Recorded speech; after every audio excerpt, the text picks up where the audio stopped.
Hey guys, it's Danny. Today it is the 1st of February and you know what this means? It is time for our little orchid show, the Orchids in Bloom. And I have to say this month is awesome. You just wait and see. All of these orchids are so amazing. It's our reward after working so much to care for these orchids and make them thrive. So I'm gonna go through these orchids really fast. There are 30 of them and there are more orchids in bloom actually, but I'm gonna postpone them for next month. I just hope you find something you like to put on your wish list. Don't forget to vote for your favorite one this month, visiting the link down below in the description. And of course, you're gonna have the name of these orchids and care tips on the screen. And with that said, before we start, don't forget also to give this video a like, and why not subscribe? I post 3 times a week. And with that said, let's start with the Vandas. First time bloomer this month, we have the Papilionanthe terres, formerly Vanda terres, crossed with Vanda Brighton's gold. And the result is a wild looking, in my opinion, Vanda that is a beautiful shade of gold with a sort of orange lip. These are the colors of my heart. I love this Vanda so much, and to me everything that does not look like a Sanderiana shape-wise is wild. There is no fragrance, but I don't think it's needed. Just look at this beautiful orchid. If you want to have it, it's just as easy to grow as any other Vanda. You will have a tutorial linked down below in the description. Highly recommended, very tolerant of bright light, drought and heat.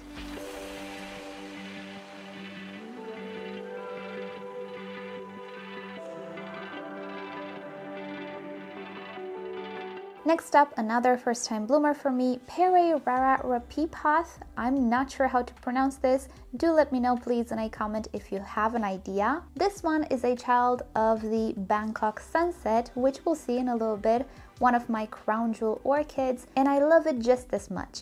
The flowers are a little bigger and have a little bit more purple. Plus the fragrance, even though maybe not as strong as the Bangkok sunset, it's very reminiscent of that. I love this orchid. It's a modernized, I would say, version of the Bangkok sunset. And if you ever wanted more purple in the Bangkok sunset, well, this is the orchid for you.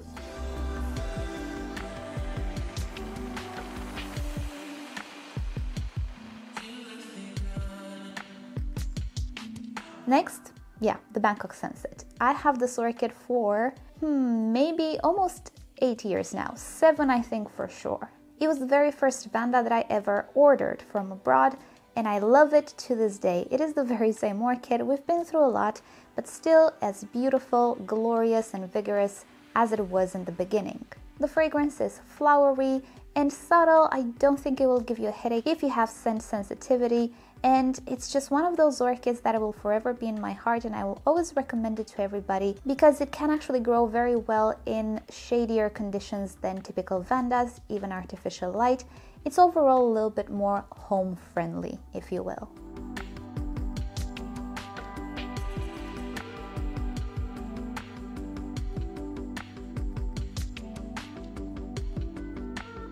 Then we have the beautiful Rhynchostylis gigantea cartoon, which is another first-time bloomer. There are a lot of first-time bloomers here. This is just one of the many varieties of the gigantea, and it is one of my favorites. I really like that Dalmatian-like pattern on the flowers, even though the fragrance, I will have to say, is not for me. I find it to be a little bit like bleach. Very weird to describe. I know some of you don't really like the fragrance of this orchid, while some of you do really like it, so it's gonna be a personal choice.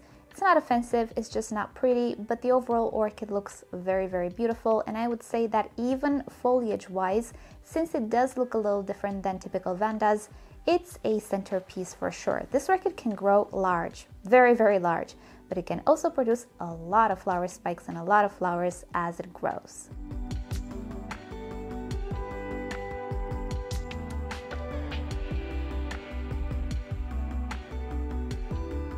Next up, we have an orchid that I simply forgot last month. It was in bloom last month. This is the, well, I think it's the Brassocatanthe Kina Uchina. This is a NoID, it's a flower shop find, and one of you guys suggested this name. I looked it up, and yeah, it kind of does look identical to a Kina Uchina that a nursery sells. So I'm not entirely sure about the ID, let's just call it like that. There isn't a picture of this orchid even on the Blue Nanta website, so I'm not entirely sure. But This is a very, very vigorous flower shop Cattleya. It doesn't have a really nice fragrance in my opinion, just a very subtle, sweet-like fragrance. But what it can do is create a lot of flowers. It is very vigorous, it easily creates multiple directions of growth, and it is actually the Cattleya that we repotted in the Cattleya tutorial that we did last January.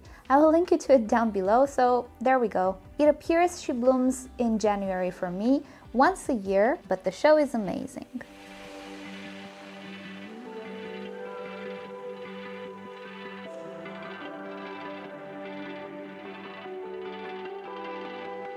Next up we have Cattlianthe Little Fairy, which is one of my recent orchids. I'm not responsible for this blooming. I purchased this orchid a few months ago and it already had a flower spike on the way, which matured and bloomed.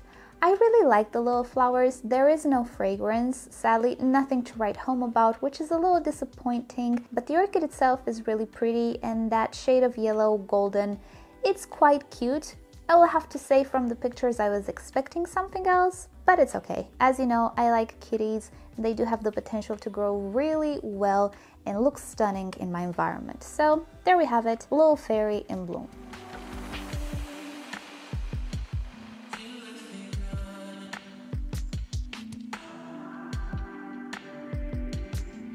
Next up, one of the orchids closest to my heart, and we talked about it a lot this month. It's the Myrmecatavola Frances Fox. I also started to redo my spotlight videos, so if you see an orchid you would like more information on during my Orchids in Bloom videos, just let me know in a comment, since we will start to go really fast with these videos because more and more orchids will be in bloom. Anyway, what can I say about the Frances Fox? Beautiful orchid, smells great at night, like a Brassavola, and if you want to learn more about it, check the description. I'll share with you the link to the spotlight we did a couple of weeks ago.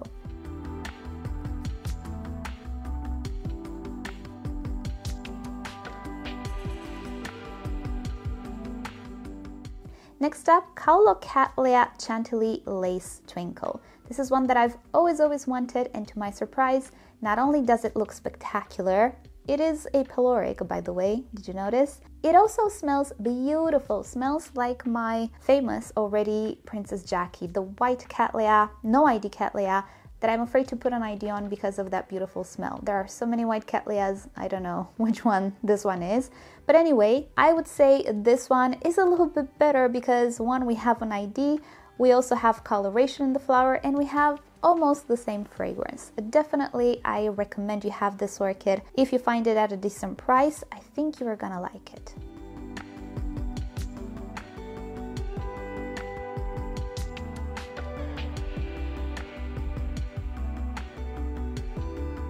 Next, Cattleya Purple Cascade, and this one blooms multiple times a year for me.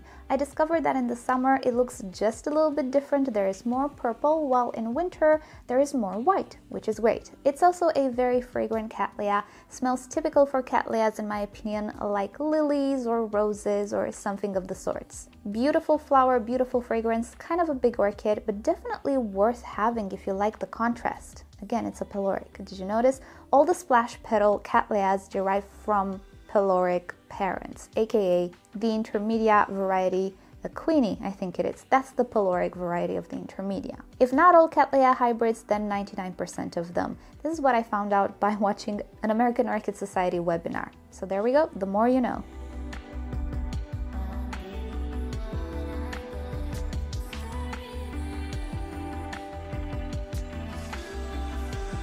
Next up, we have a NoID pink Cattleya. I'm not going to insist on it. It's a very old Cattleya in my collection. Very, very pretty. Not a very strong scent, but again, typical Cattleya scent. Always blooms, and it's kind of outgrowing her pot. I feel like I want to make this one a little tinier because at this point, it's become a bit of a monster. So we'll see. I might divide it soon. I don't know yet.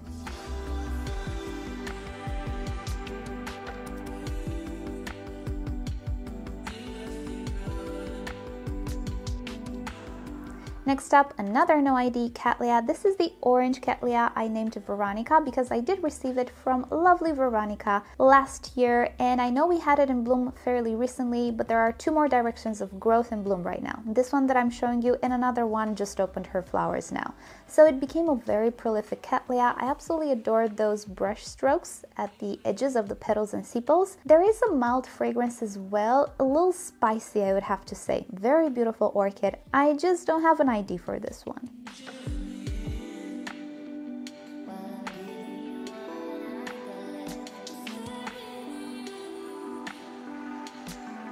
Next up, let's look at some species, shall we? This is Aerangis mystacidii. It is one of those orchids that spent 100 days on transport. Oh, you think I'm joking? I am not. Check the link down below, I'll share it with you. Yeah, at the beginning of lockdown, I had some parcels on the way, and because postal offices didn't work anymore, or actually transport, it got stuck on the way for 100 days, and it's still alive. So I love it so much. The problem is it smells horrendous, in my opinion. It only smells at night, and I was hoping it will smell something like honeysuckle or something like that. No, in my opinion, it smells like horse stables. I don't know how else to describe it. It's not a pleasant smell. My boyfriend said it's not pleasant either, but he would not necessarily go as far as horse stable. In its defense, the flowers are lovely, and because I have this experience with it, even if it doesn't smell all that nice, I'm never gonna give this one away. She is my survivor, so I'm gonna keep it.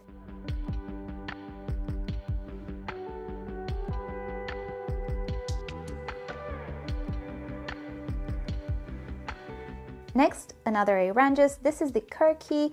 This one actually smells good. The flowers look a little bit different, and with both of these Aerangises, the flowering is not super impressive. They're very new orchids in my collection, pretty young. I think this is the first time they're blooming, and considering the transport, you know, they're not in tip-top condition. So the bloom show will be much better in the future, but I have to say I love the kirkii, not only because it has a really star-shaped flower, I guess in my opinion, but also it smells like a sort of fruit-scented candle. Maybe a melon or strawberry, I guess, I don't know. Smells a little artificial, just like a scented candle, and I love it. Again, it smells in the nighttime, so I am really thrilled to learn more about Aerangises and hopefully in the future be able to give you some more care tips than I can now.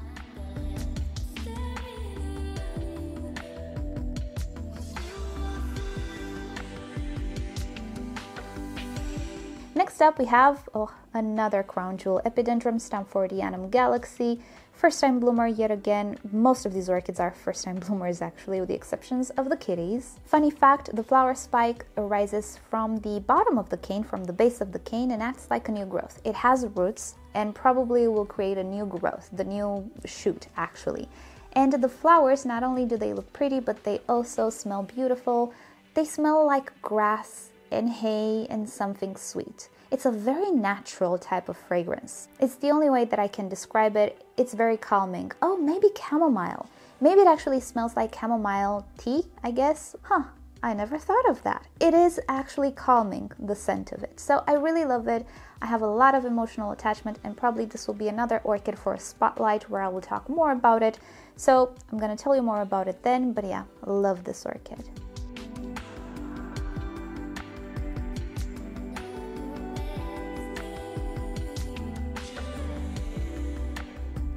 Then another first time bloomer, Restrepia purpurea Vino Tinto. This was one of the orchids that I had purchased for my terrarium. It didn't work out, so these orchids are now potted. But this one managed to bloom despite me not even knowing what to do with it. I just put it under artificial light and waited for the moment to invest some time into research. And what do you know, it bloomed. It's beautiful, does not have a fragrance, and it's one of those flowers that does not look photogenic in my opinion. I mean, in pictures, I'm like, but in reality, it's so pretty, I assure you. So you can rest assured that I think I'm gonna go into Restrepias a little bit more in the following months or years.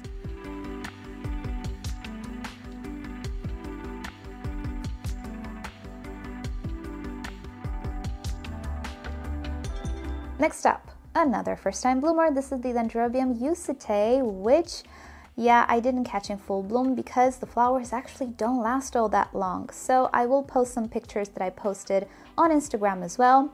Fun fact, I post daily on Instagram, so if you want to see orchids in advance, you can follow me on Instagram anyway. So this is a beautiful looking plant as it is, and this first cane is one of the very few mature canes it has. It blooms on mature canes, so when the canes it currently grows are mature, I can expect more blooming. Funny thing is, the flowers have water in them. Not sticky sap or anything, it's water. Inside of them there's a big drop of water, which is so cute. I'm hoping you can see it on camera because in reality it is quite showy, and I think this orchid will be such a great show when it's completely mature. I cannot wait. I love this orchid. I'm so happy I purchased it. It's not hard to grow either. It's just very thirsty pretty much all of the time.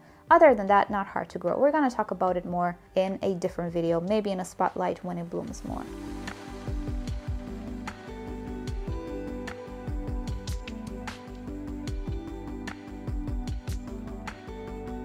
Next up, not a first time bloomer, it's an oldie but goldie, Rhynchostylis rubra, one of my underrated little gems. The name nowadays is different, it's something that I can't remember and I'm not sure if I can pronounce, but you'll have it in the tag. This little orchid, I find it so rewarding, so easy to grow, it looks beautiful even without blooms, and when it has flowers, it's even better. It's not fragrant, but the coloration is really pretty. It's a sweet orchid, very cheap. Well, I hope it's still cheap. When I purchased it, it surely was, because it's not a popular orchid. It's one of those hidden gems that I don't know why more people don't have it. But anyway, lovely, always love to see it in bloom.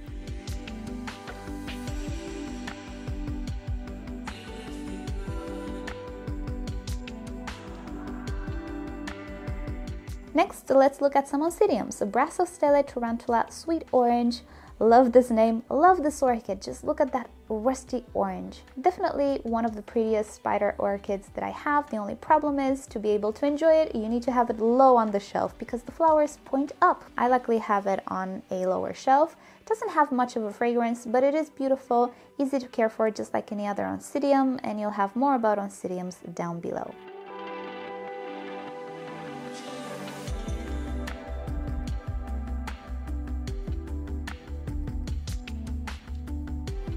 Next up, Brassocatanthe, this is the new name, Gilded Tower Mystic Maze. Didn't we have this orchid recently? Yeah, we sure did, but the pseudobulb decided it will put out another flower spike on the other side after the first spike faded. Why? I don't know. I don't mind though, because look at those flowers. I think this is such a showy orchid in reality. Hopefully on camera it translates, that pattern stands out like nothing else. There's also a very faint fragrance. It's not peppery, which is nice, but I cannot say it's perfumey. Maybe something sweet and plasticky at the same time. But anyway, the fragrance is not why you want this orchid. It's the flower show. It's a big orchid though.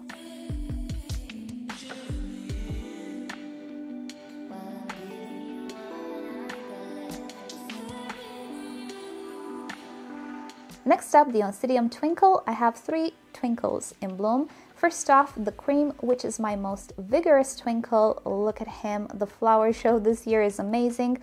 It's weird because I have to tell you, I'm not so good with twinkles in the summertime. They hate this climate. They really don't look pretty. All winter long, I have green foliage. Come the heat, every little leaf becomes spotted. I have leaf tip dieback. If I don't water them, I will put them in self-watering. Full moss self-watering, like I do with the Perreiraara, which nowadays she's looking so much better than she used to. So I think that's the way to go with the twinkles as well. Other than that, they do take the very same care as any other oncidium. I would just have to say they hate heat, they love water. As you can see on the screen, I have a Twinkle Red as well, which still looks decent. Flower show, pretty okay, not the greatest. But now look at the Twinkle Orange, which is my favorite, and sadly it's the one not doing all that great, not being so vigorous, which is weird because the pot is almost full of roots. So yeah, yet again, I think self-watering with moss is the way to go with these guys, because every time I miss watering, they're gonna fuss. When it's hot and they get dehydrated, they fuss like nothing else. When it's winter, they love me, but no, something has to change.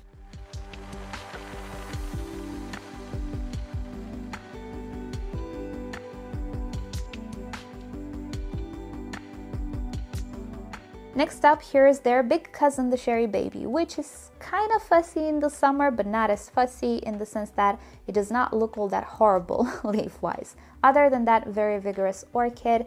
It is blooming on a secondary direction of growth, which is new, so the flower spike is kind of tiny, but this is the famous chocolate orchid, and it actually smells like chocolate or vanilla, depending on each and every one of you. I find it smells like chocolate. I love it. It's a big orchid though, but we talked about it a lot on this channel. All you need to know about it is that it smells like chocolate, and I think it's enough to make you want it.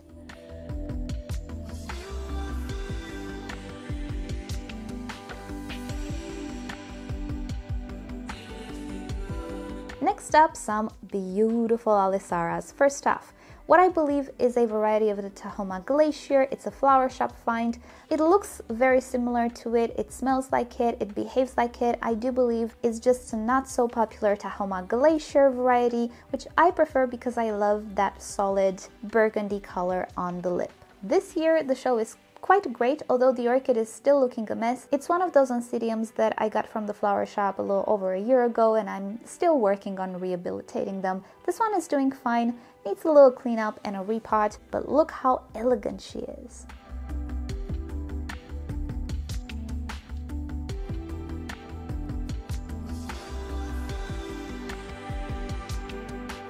Speaking about elegant, one of my most elegant alisaras, this is Home's North Star. Look at that beautiful bloom show. This one has skipped blooming for a few years, which I'm not entirely sure why. I think it suffered a little bit from hydration. Story of my life with oncidiums, but now it's doing quite great. Pseudobulbs look good, leaves look good, and the flowers are perfect. The only drawback to alisaras is that they smell like pepper. I'm not a fan of it. But, you know, they don't bother me. They might bother you though. Other than that, I find them to be some of the most beautiful and elegant orchids you can own.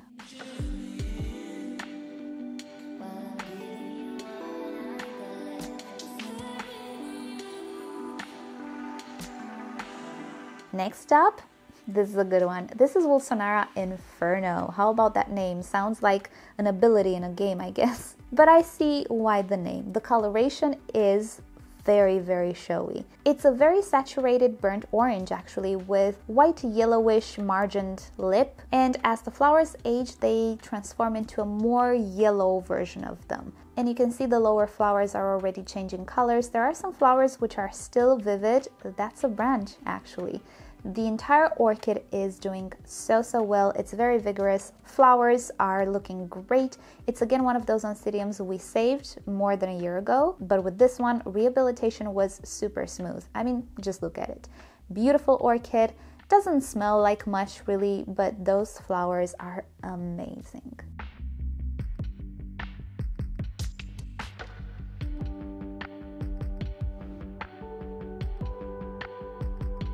Next up, we have a forgotten Dendrobium phalaenopsis type. This is White Surprise.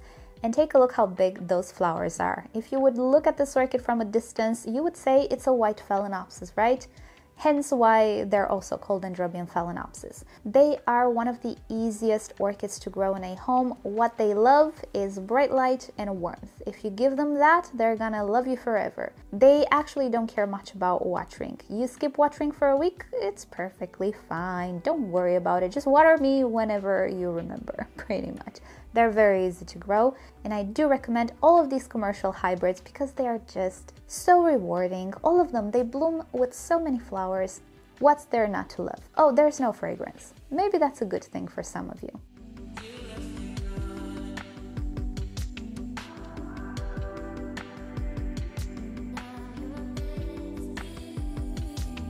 And now let's look at some phalaenopsis. No, not the winter types, the summer types. Can you believe it? Oh yes, ever since I put them in my IKEA cabinet, links down below, they are performing in winter like they would in summer, or at least spring, which is great.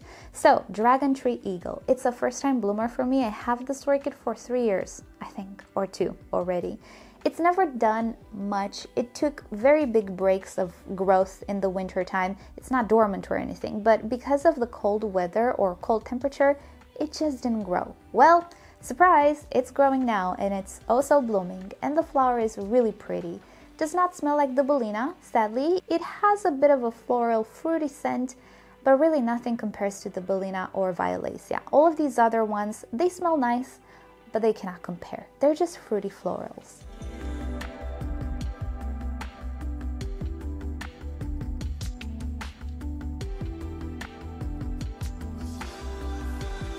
Next up, we have the Phalaenopsis, the Traspecie one, which, yeah, did you ever see it in bloom in winter in my videos? No, but she is this year.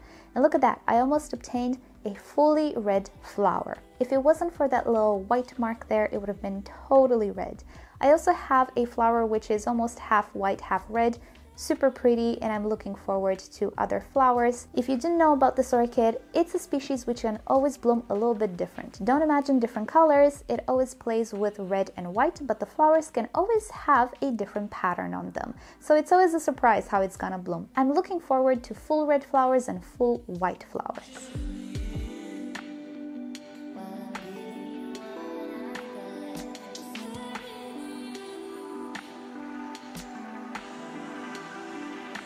And the last orchid we're gonna look at today, wow, I feel like this was fast. The Phalaenopsis Zhengmin Anaconda Yafon, which is one of my favorites. I bought it last year. It only had a flower spike and one flower, if I remember correctly. Well, this year we have multiple flower spikes and probably will have multiple flowers. And I don't mind because, yeah, what else is there to say? Look how beautiful it is. Again, there is a fragrance. I feel like this particular one, except for the fruity quality, it also smells like, what's the word in English? Anise? I'll put something on the screen when I Google it, when I edit this video. It smells a little like that to me. Very, very mildly, but there's definitely a little bit of a spicy quality in the scent of this orchid. Beautiful summer bloomer. If you love it, grab it. You won't be disappointed. It looks like autumn on a flower, really. And that is about it. But as I was saying, this is what we're working for. It's so good to finally see all of these orchids just performing well and just rewarding me with this beautiful, beautiful bloom show. So I hope you've enjoyed today's video. Hope you put more stuff on your potential wish lists, and do let me know down below if there is any orchid you'd like me to take separately, make a spotlight, talk more about, and I'll put it on my list of videos to film. And with that said, thank you guys so much for watching. Hope you have a great week. Subscribe to my channel for more orchid videos, tutorials, experiments, updates, and other fun orchid subjects. If you wish to support the channel, do consider becoming a member or visit the merch store linked down below in the description. You can also follow me on Instagram and Facebook. It's always nice to stay in touch there as well. And I'll see you all next time. Bye!